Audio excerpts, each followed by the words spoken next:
इस खबर के प्रायोजक हैं Lohia Nagar Mount Carmel High School, Gyansthali High School और LMC कम्युनिकेशन।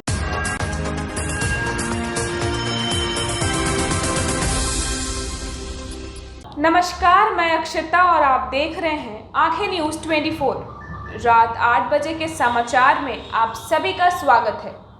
तो आइए देखते हैं रात 8 बजे तक के सभी समाचार। प्रधानमंत्री के जन्मदिन को पूरे देश में चलेगा कोरोना टीकाकरण का महाअभियान। राज्य सरकार ने वायरल फीवर को लेकर किया सभी सिविल सर्जनों को अलर्ट। देश में कोरोना टीकाकरण अभियान जोरों से, खगड़िया में महिलाओं में टीकाकरण को लेकर दिखा जोश। अब समाचार विस्तार से। हिंदुस्तानी आवाम मोर्चा का दूसरा जनता दरबार लगाया गया, जिससे हम के राष्ट्र प्रधान महासचिव, बिहार सरकार के लघु जल संसाधन एवं अनुसूचित जाति जनजाति कल्याण मंत्री डॉक्टर संतोष कुमार, विधायक डॉक्टर अनिल कुमार, राष्ट्र प्रवक्ता डॉक्टर दानिश रिजवान, कार्यवाहक प्रदेश अध्यक्ष रत्नेश पटेल द्वारा जनता दरबार में लोगों की सुनवाई एवं फरियादें सुनी गई।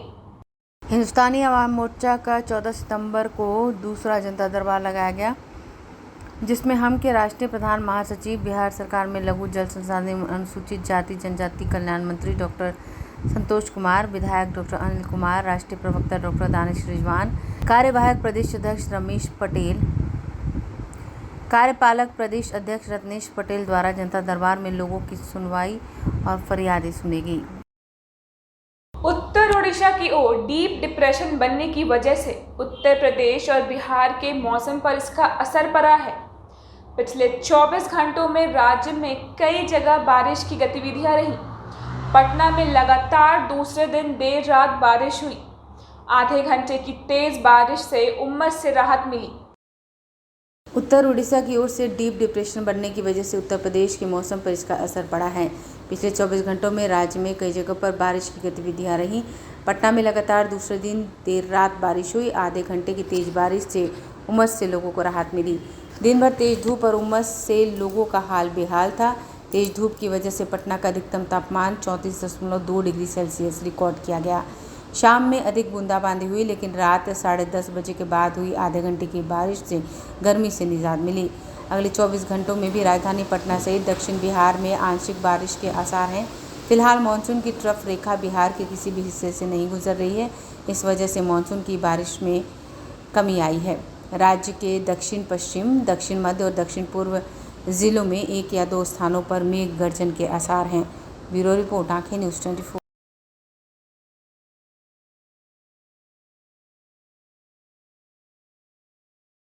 पटना के पाटलिपुत्रा स्पोर्ट्स कॉम्प्लेक्स में लगातार वैक्सीनेशन की प्रक्रिया चल रही है। लगातार 24 घंटे लगाया जाता है वैक्सीन। आज हमारी बात हुई यहाँ की सिविल सर्जन। आइए देखते उन्होंने क्या कुछ कहा है। सेकेंड डोज के बाद हम लोगों में लापरवाही देख रहे हैं कि वो लोग मास्क नहीं पहन रहे हैं, लगातार भीड़ में रह रहे हैं। उनका मानना है कि सेकेंड डोज के बाद हम बिल्कुल सेफ हैं, कोरोना नहीं होगा। और लगातार सरकार हमें बता रही है, प्रशासन बता रही है, डॉक्टर्स बता रहे हैं कि तीसरी लहर की आशंका है। तो इसके बारे में क्या बोलेंगी मामा? देखिए, सेकेंड डोज के बाद कोरोना नहीं हो सकता है, ऐसी बात नहीं है। कोरोना जो लापरवाह रहेंगे और सेकेंड डोज ले भी लिया है, उनके लिए भी वो नहीं लगाना मास्क सेफ़ नहीं है। क्योंकि ये ज़रूर है कि जिनमें सेकेंड डोज पड़ चुका है, उनमें जो बीमारी हो रही है वो बहुत ज़्यादा परेशान नहीं कर रहा। हॉस्पिटलाइजेशन की ज़रूरत नहीं होता है, माइल्ड टू मॉडरेट देखा जा रहा है। लेकिन ये कहना मुश्किल है कि आपके अंदर में कुछ और बीमारी नहीं है, आप नहीं जान रहे हो और कोई बीमारी भी हो, तो हो सकता है कि वो सीवियर में भी चेंज हो जाए। इसलिए ये जो है सावधानी बरतना बहुत ही ज़रूरी है।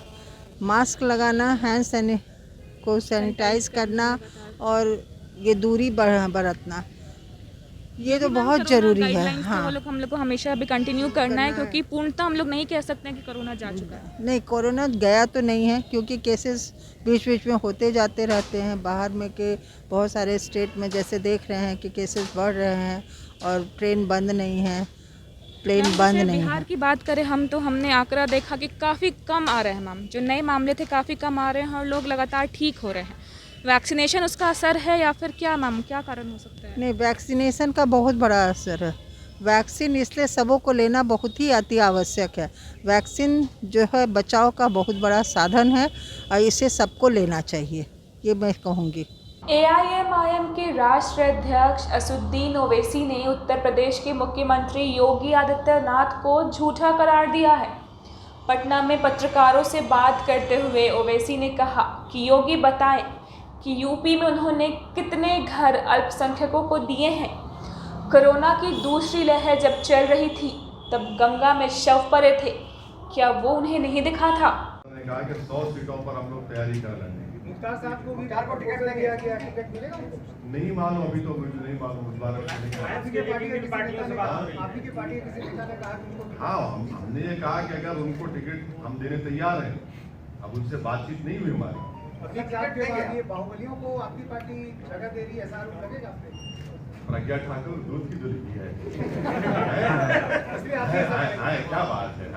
37% MLA बीजेपी के इनके क्रिमिनल चार्जेस हैं यूपी में। हाँ, आप जेडीयू जितने MP है कितनों पर केस है बताइए? ये सब क्या है? लोकप्रिय नेता है पूरे। आप भी उसी धारा में चलेंगे ना? अरे जब आपके लिए अच्छा है तो मेरे लिए भी अच्छा होना चाहिए ना। आप दाग अच्छे हैं, दाग आपको हमारी नजर आते हैं ना, दूसरों के दाग आपको दूध की तरह नजर नहीं आते। आपको दिखता है कि वो जख्म है नजर आते हैं। उस हिसाब से अतीक अहमद आपको फ्रीडम फाइटर नजर आते होंगे। हाँ, अतीक अहमद साहब आपको प्रज्ञा आपको फ्रीडम फाइटर नजर आती होगी ना? नहीं, आपको नजर आती होगी नहीं। ये सब गलत बात है। उनके ऊपर चार्जेस हैं, कोर्ट ने प्रूव नहीं किया और इलेक्शन कमीशन उनको इजाजत देता लड़ने की। अगर आप फ्रीडम फाइटर की बात करें तो फिर चलिए सबकी बात करिए, कौन रोक रहे हैं? अतीक अहमद फ्रीडम फाइटर हैं। अतीक अहमद भारत के शहरी हैं और लीगली वो इलेक्शन लड़ सकते हैं। उन पर क्रिमिनल केसेस हैं और अभी तक वो इलेक्शन लड़ सकते हैं, लड़ेंगे। क्यों बात है? आप लड़ा रहे हैं? बिल्कुल लड़ाएंगे। भी आ रहे हैं। नहीं, वो बात अभी नहीं है, जब होगी बताएंगे। अभी आपने कहा महिलाओं के सम्मान की बात की, आपने कहा कि भैंस और महिला को एक साथ नहीं देखा जा सकता। बोला गया ना, मुख्यमंत्री ने बोला। जदयू के नेता और पूर्व विधान पार्षद कृष्ण कुमार सिंह ने राजद का झंडा थाम लिया है। आज तेजस्वी यादव की उपस्थिति में कृष्ण कुमार सिंह ने राजद की सदस्यता ली है। राजद प्रदेश कार्यालय में मिलन समारोह का आयोजन किया गया, जिस दौरान जदयू के पूर्व विधान पार्षद कृष्ण कुमार सिंह ने राजद की सदस्यता ग्रहण की। मौके पर नेता प्रतिपक्ष तेजस्वी यादव के अलावा प्रदेश अध्यक्ष जगदानंद सिंह, बिहार सरकार के पूर्व मंत्री श्याम रजक, विधानसभा के पूर्व स्पीकर अवधेश नारायण चौधरी समेत बड़े नेता मौजूद रहे। इस दौरान नेता प्रतिपक्ष तेजस्वी यादव ने कृष्ण कुमार सिंह का पार्टी में स्वागत किया और सदस्यता ग्रहण कराई। इस दौरान कृष्ण कुमार ने कहा कि जदयू से वह राजद में इसलिए शामिल हुए क्योंकि वहां के कामकाज से वह संतुष्ट नहीं थे और नेता प्रतिपक्ष की बात की जाए तो उन्होंने अपने भाषण के दौरान जमकर सरकार को निशाने पर लिया है। उन्होंने कहा कि शिक्षा, रोजगार इत्यादि तमाम मुद्दे को लेकर सरकार को जमकर घेरा और साफ तौर पर कहा कि हमें मुख्यमंत्री बनने की जल्दी नहीं है, लेकिन कम से कम हमारे जो फर्ज हैं वह तो हम पूरा करेंगे ही। हम विपक्ष में हैं और सरकार की कमियों और खामियों को निकालेंगे ही। ब्यूरो रिपोर्ट, आंखें न्यूज़ 24। कृष्ण बाबू जी राष्ट्राध्यक्ष जी से भी मिले, वो भी काफी प्रसन्न है इनके आने से और हमारे पास भी आए थे मुलाकात के लिए, इच्छा जाहिर की थी कि पार्टी ज्वाइन करना चाहते हैं। हम लोगों ने भी संदेह जो है रास्ता लिया क्योंकि एक बड़ा नाम उस इलाके में इनका रहा। और नाम ऐसे ही नहीं बढ़ता है जब तक आप कोई कर्म ना करें। तो उन्होंने कर्म किए हैं, वहाँ की लोगों की आवाज़ को बुलंद किया, किसानों को पसंद किया। पार्टी में जाए तो उसको मजबूती उस दल को मिलता है। तो हम सब में जो है इनके साथ आ रहे जितने समर्थक हैं उनका भी पार्टी में हम लोग स्वागत करते हैं। पूर्व वक्ताओं ने अब आप बताइए, महंगाई जो है आसमान छूता जा रहा है, हर चीज महंगा होता जा रहा है। हम लोगों ने सरकार से बोला कि 6,000 नहीं, कम से कम 15,000 कर दीजिए, बढ़ा दीजिए, लेकिन नहीं बढ़ा पा रहे। तो परेशानी तो लोगों को हो ही रही। सरकार के पास जनहित के काम के लिए पैसा नहीं है, आपदा में पैसा नहीं है देने के लिए लोगों को।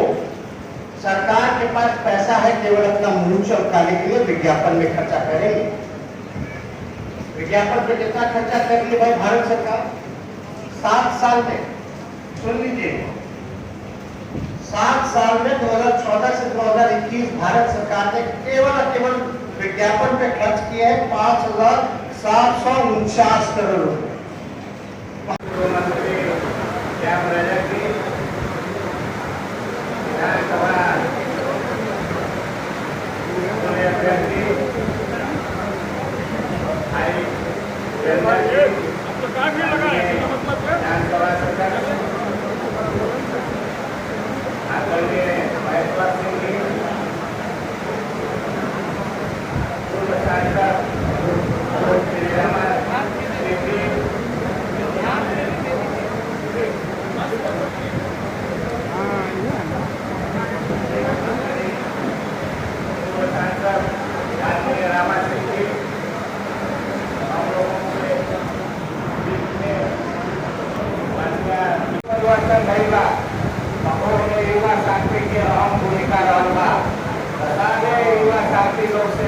हमारा आग्रह है, निवेदन है कि लोग सब एकजुट होकर आज तक शपथ के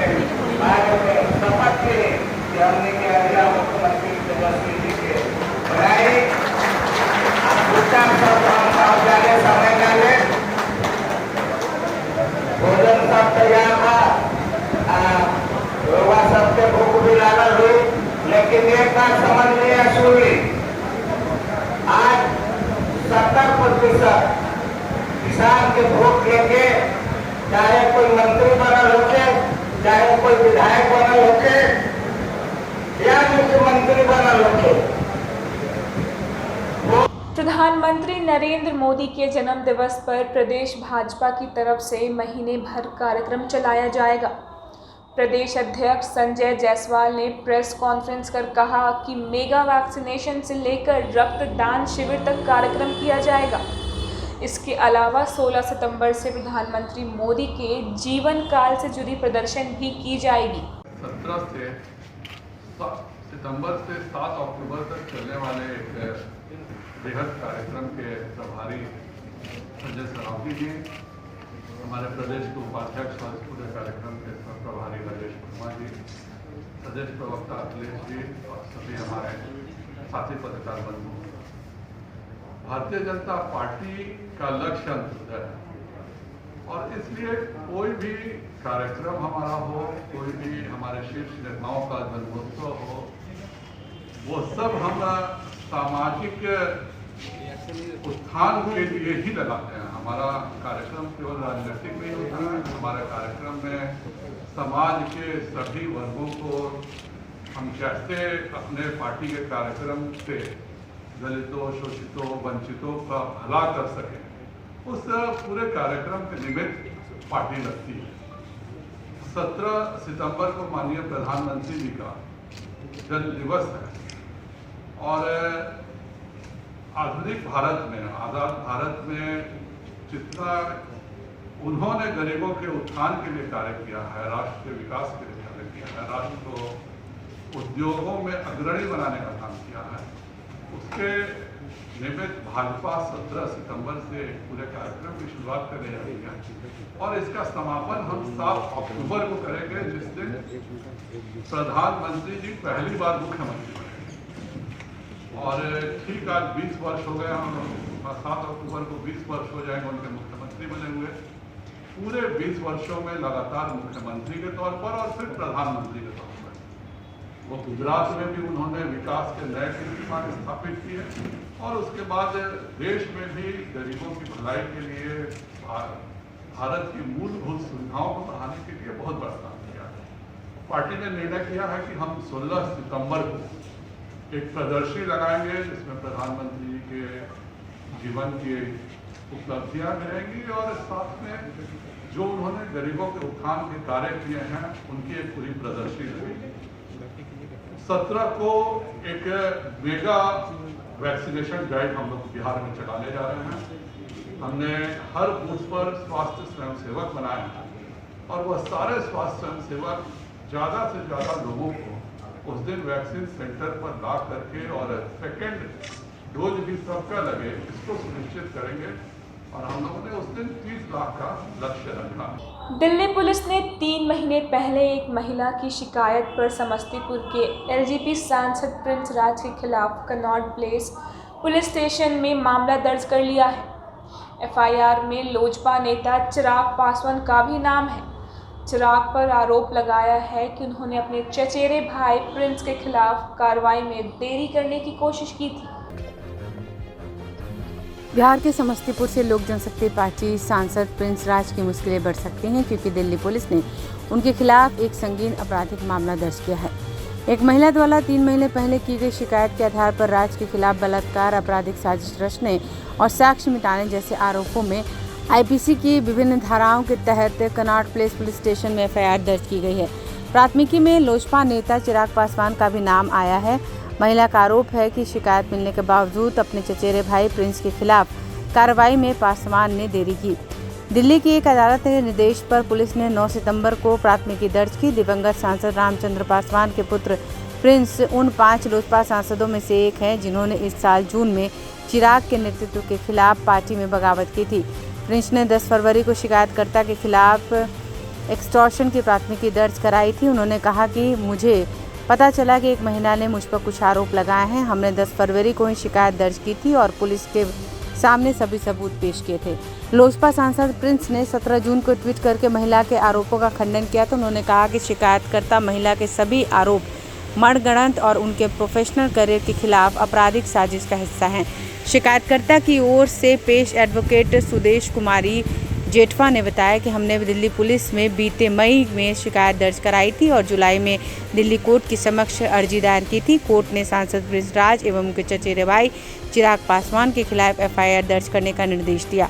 लोजपा की पूर्व पदाधिकारी रही महिला ने अपनी शिकायत में कहा कि वह प्रिंस से पहली बार पार्टी ऑफिस में मिली थी और उसके बाद वो लगातार उनके संपर्क में थी। एक दिन जब प्रिंस ने उन्हें एक गिलास पानी दिया तो उसे पीकर वह शिकायतकर्ता अचेत हो गई। महिला ने कहा कि वह डर गई थी और प्रिंस उनके घर पर शारीरिक संबंध के लिए देर सवेर आने लगे, जिसकी जानकारी उन्होंने चिराग को भी दी थी। लेकिन जब वह 15 फरवरी को चिराग से मिली तो उन्होंने पुलिस में मामला दर्ज न करने और उसे सुलझा लिए जाने की बात की थी। पीड़िता के मुताबिक जब मैंने फरवरी में पार्टी छोड़ दी उसके बाद प्रिंस ने मेरे खिलाफ प्राथमिकी दर्ज करा दी। बिहार वासियों के लिए राहत की खबर है। अब एक बार फिर शहर में साफ सफाई का काम पहले की तरह शुरू हो पाएगा। दरअसल पिछले 8 दिनों से नगर निकाय कर्मियों की हड़ताल की वजह से राज्य में साफ सफाई का काम ठप रहा था, लेकिन अब पटना हाईकोर्ट ने हड़ताली सफाई कर्मियों को तत्काल काम पर वापस लौटने का निर्देश दिया है।